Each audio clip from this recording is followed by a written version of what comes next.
Martín, acá estamos ¿cómo es? ¿Dónde estamos cuando estamos? Ya se olvidaba del programa. Ya nos olvidamos el nombre del programa. Ya estábamos tan entusiasmados. Es muy viernes. Es muy viernes, tranquilamente. Bueno, estamos en presencia de Martín Aynar, que es sociólogo especializado en una perspectiva socioantropológica en torno a la salud, al cuerpo, la alimentación y la gastronomía. Bien. Es doctor en Ciencias Sociales y Humanas por la Universidad Nacional de Quilmes. Contó con beca de CONICET para su formación doctoral y también trabajó, afuera, en una formación con una beca Erasmus Mundus, allá en la universidad de Padua, de Padova. Muy bien, Martín. Bueno, vamos a cortar un poquito ahí también, porque si no va a ser un currículum muy largo. Bienvenido, Martín, a la tarde de viernes. Bienvenido, ahora sí. Bueno, chicos, muchas gracias. La verdad que un gusto estar aquí en el programa y bueno, un saludo enorme para ustedes y también para la audiencia. Y una cosa importante que no sé si dijiste, pero bueno, yo soy licenciado en Sociología por la Universidad Nacional de Villa María. Claro. Había que meter la localidad. Es mi alma mater, ¿no? Claro. Es mi universidad que tanto me dio en el grado, ¿no? En una carrera que en su momento era todo un tema, no había opciones para estudiar aquí en Córdoba así que bueno, eso, para agregar. Estudiante de la sede Pilar, otro estudiante de la sede Pilar. Así es. Ya tuvimos a 3, ya sería el tercero. El tercero. Este y vamos a ver si nos hace el favor de quedarse acá con nosotros, que no se vaya, porque ahí estamos tratando una cosa. A ver si esta cuestión de los viernes, porque es muy viernes y es muy previa, Martín, ¿no? Sí. Es decir, los viernes a la tarde pinta juntada, pinta gastronomía, pinta alimentación y pinta momento de la socialización en torno a la comida. Exactamente. Estamos más Qué o lindo menos tema. orientados, Sí, casi ¿no? que ya estoy viendo ahí un fogoncito, ¿no? Ahí alrededor de los micrófonos. Exactamente. Sí, claro que sí. Muchas ganas. Muchas ganas. El día del permiso, por ejemplo. Bueno, y esta semana nosotros tuvimos una fecha importante que fue el 9 de julio y en función de eso hay algo que tradicionalmente los y las argentinas, ¿no? y argentinos realizamos, que es poner en nuestra mesa una porción de locro, ¿no? ¿Y qué es el locro? ¿Por qué ese plato tan tradicional que tenemos los argentinos y lo disfrutamos en estas fechas patrias, podríamos decir, y lo que significa socialmente y antropológicamente, ¿no? Bueno, sin duda, la verdad es que es un tema apasionante, al menos para mí, creo que para muchos también, pensar el alimento no solo como una fuente de nutrientes, sino de significados, ¿no? Porque ahí va lo central. Y ahí está todo, es como el gran secreto de pensar en torno a la comida, porque en realidad no es que comemos, qué sé yo, 10 gramos de proteína, 2 gramos de fibra y carbohidratos, no, uno come platos, preparaciones, y ahí es una excelente oportunidad para conocer una cultura y también para reconocerse uno como parte de una cultura, ¿no? Y el locro, como ustedes eligieron ese menú, creo que es un gran ejemplo de un montón de cuestiones que orbitan en torno a eso que comemos y que en parte nos devuelve la respuesta a la pregunta de quiénes somos, ¿no? ¿Quiénes vamos siendo, ¿no? Y la comida ayuda a eso. Nosotros hace un tiempo ya, muchos años, que venimos trabajando más de 10 años, que vengo trabajando, indagando, navegando por estas aguas de la alimentación, la cultura, también trabajo temas de salud. Yo esencialmente soy docente universitario, ¿no? En distintas organizaciones, universidades, y bueno, la verdad es que hay mucho ahí para indagar. Después en un rato seguramente ahí compartiremos también recetas y claro que se presta, ¿viste? Sí. Que los otros días empezamos a hablar de la bondiola y empezaron a mandar mensajes sobre cómo hacían la bondiola, por ejemplo. Así fue. Totalmente, además estando en una zona, digamos, central para el asunto, como puede ser Villa María, ¿no? La ciudad de Villa María y toda la zona de influencia, que es una maravilla gastronómica. Otro día, si quieren, podemos hablar de un trabajo que hicimos con mi amiga y colega Julia Bertone, socióloga de la UNBM, que trabajamos hace unos años el tema de la baña cauda en San Francisco. Sí, claro. Hicimos etnografía, ¿viste? Entonces, bueno, Julia hizo los contactos, ella es de allá, y fuimos a comer con familias que nos abrieron su casa. Yo encontré una señora como de 90 y pico de años que hablaba dialecto piemontés, nos pusimos a hablar ahí en italiano, en piemontés, levantamos recetas, ¿viste? Y eso tiene que ver sin dudas con la cuestión de la identidad, ¿no? Que, digo, en contexto de globalización o en contextos por ahí donde se desdibujan mucho las identidades nacionales, que por otra parte son una gran construcción, ¿no? Exacto. Pero bueno, ahí hay un juego interesante, ¿no? Para ver qué queda después como un plato o una preparación nacional, ¿no? Van a decir varios expertos que en realidad las cocinas nacionales en sí no existen, sino que existen cocinas regionales que después por distintos procesos se van como, digamos, hegemonizando, digamos, ¿no? Ahí está la cuestión de lo cultural. Bueno, está Mauri Grasso, que es un experto acá en tema de comunicación, pero digo, hay toda una batalla, ¿no? Por definir, bueno, ¿qué es lo argentino, viste? Claro. ¿Por qué no cocinamos guachalocro, por ejemplo? Claro. Esa es nueva. ¿Qué es? Es un tipo de locro, es un tipo de locro muy humilde, dicen los manuales de cocina y el trabajo de los antropólogos y los arqueólogos, sin proteína, ¿no? Sin carne animal, pero que bueno, tiene todos los insumos clásicos y más tradicionales del locro, ¿no? El zapallo, la papa, todo lo maíz, el maíz blanco, del mundo andino, sin duda, ¿no? Claro. El maíz en todas sus versiones, pero no tiene ¿viste? Proteína. Exacto. Y quizás ese locro más tradicional, bueno, fue tamizado y se fue filtrando en otros procesos, en donde ya se incorporó, por ejemplo, la carne que venía del mundo europeo, ¿no? El ganado vacuno, ¿no? Y otras cuestiones que después, hoy, siglo XXI, 2025, viste, yo, bueno, ahí posteaba en las redes el otro día en mi Instagram, pero me encanta, viste, ir a comprar locros, sobre todo a clubes, lugares barriales. Claro, ¿viste? Y yo me quedo, viste, voy a las 11:30. El primero con la olla. Yo me quedo ahí charlando, viendo con la gente y veo, viste, y está bueno cuando siempre hay alguien, viste, algún adulto mayor ahí con su sabiduría y su historia, viste, y se transmite todo eso, y es un juego, creo que en épocas tan desoladoras como las actuales, que haya un traslado de generación en generación de lo cultural, viste, de las identidades, de qué es lo que llamamos argentino, me parece que está buenísimo, y la comida es un hermoso espacio para conversar también de todo eso, ¿no? ¿Somos en parte lo que comemos? No, sin duda.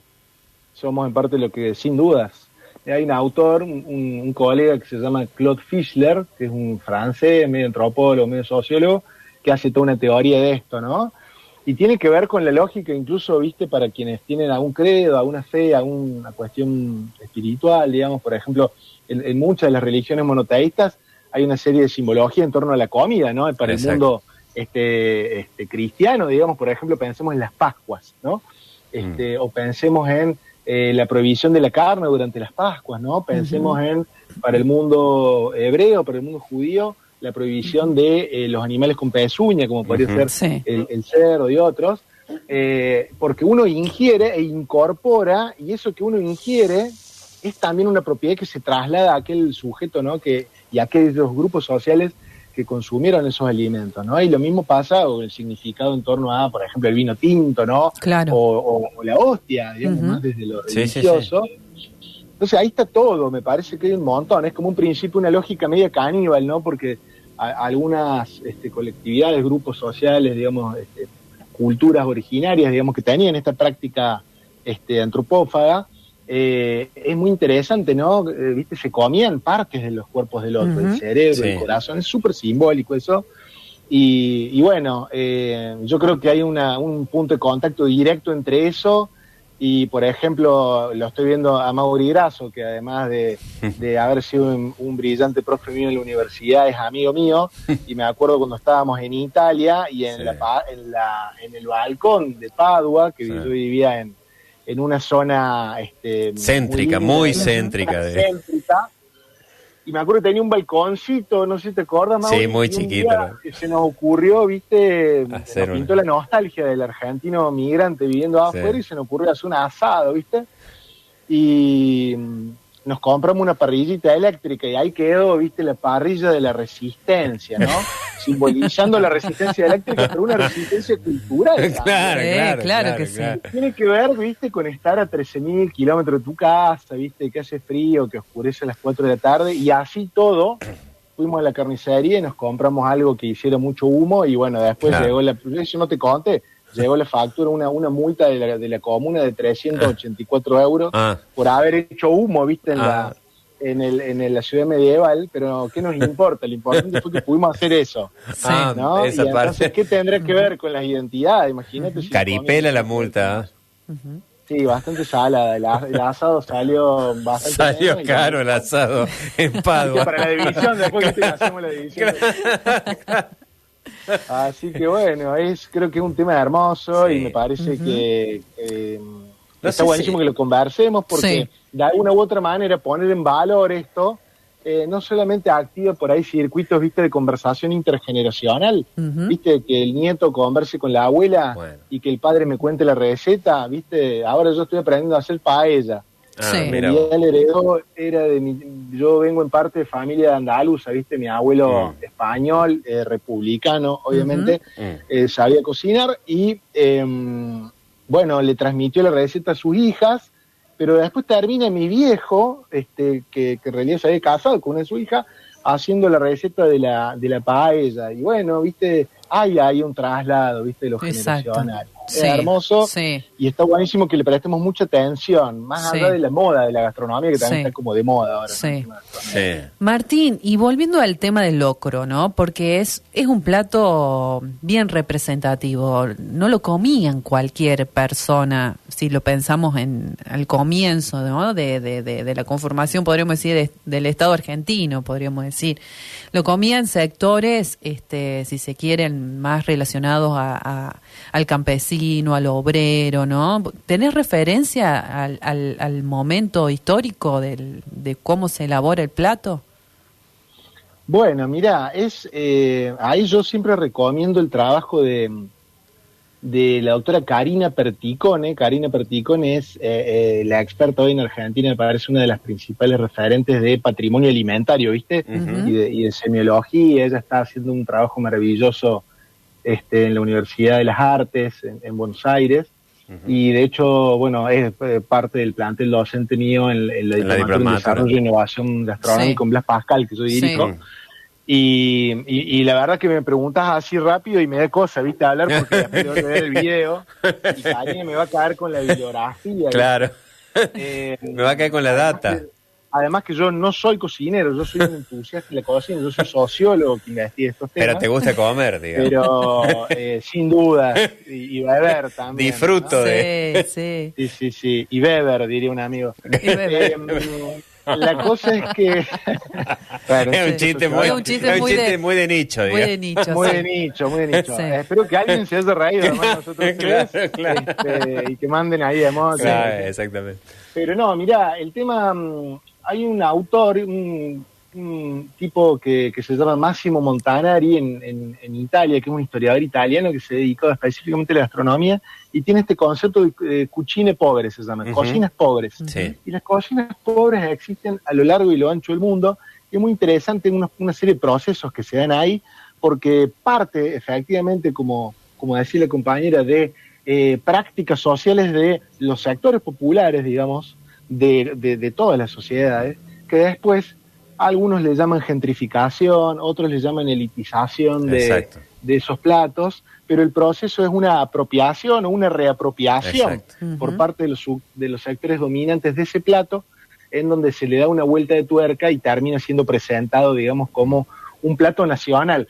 ¿Qué es lo que pasa con el locro? El locro en realidad viene del mundo andino, digamos, originalmente, el oscru, y que tenía los ingredientes típicos del mundo andino, que después con la llegada de los europeos, digamos, a este territorio, se va complejizando, digamos, por ahí se le va agregando esta proteína, ¿no?, de vaca o de cerdo, y ya va cambiando, ¿no?, va mutando. la historia de la comida, la historia de las cocinas, es esa, es la historia permanentemente de las tensiones, de las reapropiaciones, ¿no? Y tiene ese origen, es, digamos, como un lindo ejemplo de cocina pobre, locro, dignísimo, y además, sobre todo creo que a mí como sociólogo me interesa más hoy tomarle el pulso y entender cómo la gente hoy lo procesa, cómo hoy contemporáneamente, digamos, lo significamos este plato, que sin duda creo, como vos anticipabas, tiene un significado claramente arraigado en los sectores populares, a lo ancho y a lo largo de nuestro país, y que tiene una clara conexión con el mundo andino, por lo cual se conecta ahí una historia que tiene que ver con pueblos originarios, tiene que ver con el mundo criollo, y el aporte también de lo europeo, digamos, claro, y después tiene una fuerte impronta popular, y ahí, exacto, bueno, ya nos metemos más en lo urbano también, claro, aunque tenga un origen, si se quiere, más rural. Creo que es un artefacto cultural, dirían los antropólogos, hermoso, ¿no? Para analizar, y bueno, creo que también hay mucha, no solamente el plato en sí, muchas veces, y esto siempre lo trabajamos con los profes en la diplomatura y con los equipos y con los trabajos que hacemos, pero lo que está muy bueno es no solamente pensar en el plato que tenemos frente a la mesa, sino pensar en términos más socioantropológicos en lo que llamamos comensalidad, es decir, qué comemos, cómo comemos, con quiénes lo comemos, quiénes lo preparan, quiénes lo sirven, quiénes lo lavan. Cuando uno hace un análisis pormenorizado de cómo comemos, aparece la sociedad sobre la mesa, ¿no? Y el locro también es un ejemplo más de eso, y está muy bueno porque, por ejemplo, en su forma de preparación, ¿viste? Aparece lo comunitario, ¿viste? Aparecen esas ollas gigantes, que hay que laburar un montón de tiempo, buscar la leña. ¿Cómo se cocina? No se cocina en una hornalla de inducción eléctrica o en una hornalla, no, se cocina y tiene que ser leña, y tiene que ser leña de la que conseguimos, ¿viste? Y tiene que tener el sabor del ahumado ese. Total, y aparece ahí la figura del cocinero, ¿viste? Revolviendo, claro, con una cuchara de madera que parece, no sé, ¿viste? Que un remo. Un remo. Sí. Eso que usamos en la vida cotidiana para remar nuestra para llegar a fin de mes. Para llegar a fin de mes. Porque tiene que ver. Sí, claro. Tiene que ver. ¿No? Sí. Quizá el atractivo que tiene es que nos sentimos identificados, ¿no? Sí, claro. Hay fuertes procesos de identificación y en buena hora, digo, ¿no? Sí. Bueno, algo que sucede acá en Villa María con respecto a este plato, que la gente que nos visita, sobre todo en época festivalera, ¿no? En febrero, es que todo el mundo se sorprende, aquellos que no son del lugar, vos porque nos conocés, sabés de lo que hablo. Hace mucho no me invitan a Villa María o a Villa Nueva, por ahí. Sí, claro, bueno, ahí, fíjate, palo para los dos. Palo. Pero que en pleno febrero, ¿no? Con 45 grados de sensación térmica, ¿no? Comemos locro. Entonces toda la gente que nos viene a visitar por cuestiones, digamos, para asistir al festival o lo que sea, se sorprende, ¿no? Porque un plato con tanta caloría, tan sustancioso, todo lo que significa, comemos locro con 45 grados de sensación térmica. ¿Y el salame y el queso? Bueno, también. Una maravilla local de la zona. Sí. Totalmente. Bueno, eso se conecta, me parece, también con los usos que uno le da, ¿viste? Claro. A estas opciones. ¿Viste? No puede haber un asado, por ejemplo, que no tenga una picada. ¿Cómo va a ser un asado sin picada? Está mal, ¿viste? Sí. Y en eso autoevidente de las reglas, porque hay reglas, es fantástico. Los antropólogos tienen pormenorizadas, por ejemplo, 20 funciones que tienen los alimentos, tienen 20 funciones, está súper estudiado eso, 20 funciones, no solamente alimentar, sino, no sé, demostrar amor, demostrar cariño, demostrar poder, demostrar estatus, lo que fuera, 20 funciones sociales, pero lo lindo de conversar sobre comida es que cuando compartís el código de lo cultural, cuando compartís el código, diría Bernstein, no hace falta hablar de eso porque ya todos lo entendemos, ¿viste? Y eso es la respuesta a que efectivamente somos lo que comemos y que comida y alimentación y nutrición y cultura, digamos, no pueden divorciarse.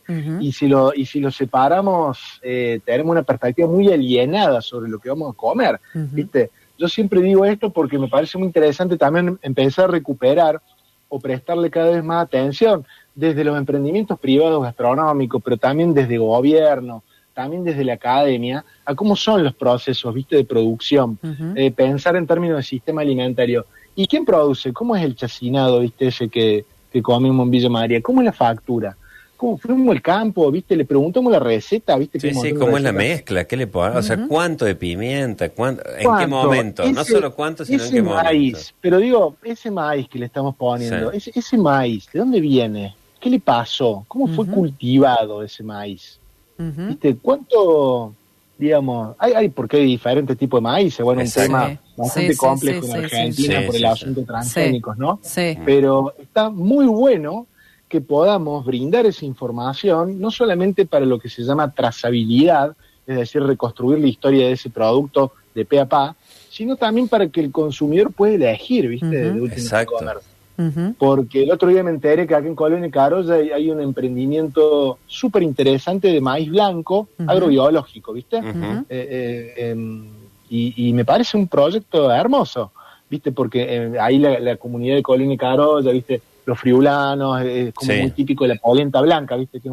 Y ellos le dan un valor turístico que me parece súper legítimo, y también pensar por ahí otras formas de producir la comida, ¿no? Digo que, por ejemplo, no sé, estoy pensando, tengo amigos, ¿viste?, en el INTA Rafaela, en el INTA de Catamarca, yo doy clase en la Universidad Nacional de Catamarca, también viajo bastante para allá, y digo, los compañeros del INTA ahora, que tanto trabajo hace la gente del INTA para ver cómo se producen los alimentos, para fomentar, no sé, huertas en las escuelas, para brindar educación alimentaria en los territorios, digo, de todo el país, no solamente o de Villa María o de Catamarca. Sabemos el trabajo que se está haciendo ahí, es de oro ese trabajo, y muchas veces, como no está en la gran ciudad, y por ahí está fuera de las redes o de la lógica comunicacional más contemporánea, no los conocemos, pero es valiosísimo el trabajo que se hace, ¿no? Desde las agriculturas familiares, ¿viste? De la economía social, hay un montón, ¿viste? Por eso yo siempre saludo con mucha alegría cada vez que aparece una nueva feria agroecológica en Córdoba, que hay varias, no sé, estoy pensando en Córdoba, en Villa Allende, en Sierras Chicas también hay muchas. El otro día pasé por La Falda también, y me encontré con una ahí hermosa, al lado de la parroquia, al lado de la iglesia de La Falda, perdón, de Cosquín. Bueno, no sé, ¿en Villa María hay, chicos? Sí, hay, pero muy pequeña y con posibilidades de crecimiento, pero sí, en un momento había más, ahora es como que quedó muy pequeña, muy pequeña. Bueno, eso hay que incentivarlo, a eso. Puntos muy interesantes. Sí, porque habla también de la soberanía alimenticia, ¿no? También. Bueno, lo trajiste vos el tema, sin duda, es un tema crucial, ¿viste? Crucial. Entender, ¿viste?, qué es el tema de la soberanía alimentaria, esta perspectiva por ahí un poquito más crítica, más constructiva, más participativa, de poder elegir qué comemos, cómo lo comemos, pero en función de nuestras culturas locales también, ¿no? Exacto. Me parece que es un temón, y además yo saludo siempre, porque además me llegan los proyectos de muchos emprendedores privados, digamos, de todo tipo, medianos o pequeños, que están empezando a indagar y explorar estos canales, porque no son puntos que son separados, ¿viste? Vos perfectamente podés hacer, estoy pensando, ¿puedo pasar chivos? Sí. Bueno, no. ¿Son de Villa María? No, creo que no, son de Córdoba, los chicos, pero mirá, unos chicos como deben tener como 25 años, que son los chicos de Fractal Agricultura Urbana, que tienen huertas urbanas acá en Barrio San Martín, en Córdoba, y producen de forma muy interesante, con ciertos cuidados, y proveen microgreens, digamos que son brotecitos, para restaurantes de alta gama, por ejemplo. Un proyecto de pibes de 20 años que están haciendo cosas sostenibles, muy interesantes, y cada vez más uno empieza a escuchar este tipo de experiencias. Yo estoy seguro que en Villa María también las hay, y creo que hay que potenciarlas, que también nosotros como consumidores conscientes empecemos a pedir más un poquito eso, ¿viste? Che, ¿dónde viene esto que me está dando? ¿Dónde viene? ¿Cómo lo produciste? ¿Quién lo hizo? Porque además nos olvidemos las personas, ¿viste? una cosa fundamental. Che, vos, ¿cuántas horas laburás y te pagan, viste? No sé, tenés guinaldo. El mundo de la gastronomía es un tema muy complejo ¿no? Sí, pero es un tema, no hay que Martín. escaparle al bulto, ¿viste? No. Es un tema central también. Mira, yo no quiero ser un poco pesada, pero en realidad queremos que sigamos hablando de estos temas en este programa. Digamos. Yo no quiero que, no sé, sentirte que estás en compromiso o algo, pero después lo pensamos fuera del aire. Pero en realidad es un tema que a nosotros nos apasiona y queremos que o sea, tiene haya un montón continuidad de aristas que, bueno, indudablemente no se pueden tratar, digamos, en una entrevista. En una sola entrevista o en una sola conversación. Tal vez esto se pueda transformar en columna, no sé, te la dejo picando, Martín. Te la dejo picando. Les pregunto a ustedes, chicos. Sí, nosotros, mira, más que agradecidos. Nosotros queremos la columna de Martín Aynar sobre la gastronomía. Columna mensual sobre gastronomía. Sí, una columna. Así que... Sí. Así que, mira. Bueno. Porque es un tema yo que... encantado, la verdad que me gusta mucho y me parece que hay como lindo, digamos, hay mucho para poder conversar acá muchísimo. Y bueno, dale, sin duda. Che, y al final hablamos re poco sobre locro, ¿viste? Bueno, no pero esto es así. Esto es así. No, hablamos poco sobre locro, pero varias cosas. Varias cosas. Sí, no, viste, me parece importante el asunto de reivindicar. A ver, hay una discusión aquí importante en antropología y en sociología. Algunos autores hablan de nacionalismos gastronómicos, ¿viste? En donde se utilizan algunos artefactos para, en última instancia, hacerle el juego a los nacionalismos, que en algunas versiones no nos gustan tanto los nacionalismos, en otras versiones, estoy hablando yo personalmente, me parecen muy importantes tener claro una idea y una construcción de Estado-Nación, digamos, porque me parece muy positiva también, ¿no? Poder entender un territorio, sus particularidades, reivindicarlo, sentirnos orgullosos de eso, de nuestra historia y demás, pero sin esa foto muy caricaturesca así del Villiquen, sino poder entender la historia de eso que estamos, por ejemplo, analizando, proponiendo. El locro en particular, con lo que yo me quedo, me parece esta carga simbólica tan linda que tiene de ser un elemento insignia también de argentinidad, es decir, de una identidad nacional que está siempre en construcción y que siempre es conflictiva, porque también hay un montón de olvidos en esas construcciones, pero que así todo me parece que me quedo con esa imagen de personas de distintas edades, de distintas clases sociales, que también puedan compartir un elemento en común que pueda ser un plato, ¿no? Algo tan lindo y tan vital como el alimento, me parece hoy, digamos, súper reivindicable, con el deseo de que todas y todos, ¿no? Podamos encontrarnos y compartir un locro, que también podría ser un montón de otras cosas, pero digo, ¿por qué no? Me parece una imagen hermosa y una necesidad también importante que podamos plantearlo con todas sus aristas, ¿no? Un tema central, parece un tema central, y bueno, y yo le agradezco un montón la invitación y ya estoy para seguir hablando. Vas a seguir hablando, Martín.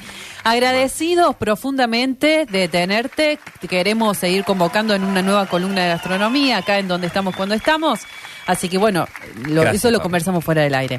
Pero gracias Martín por estar con nosotros acá, Así que muchísimas gracias.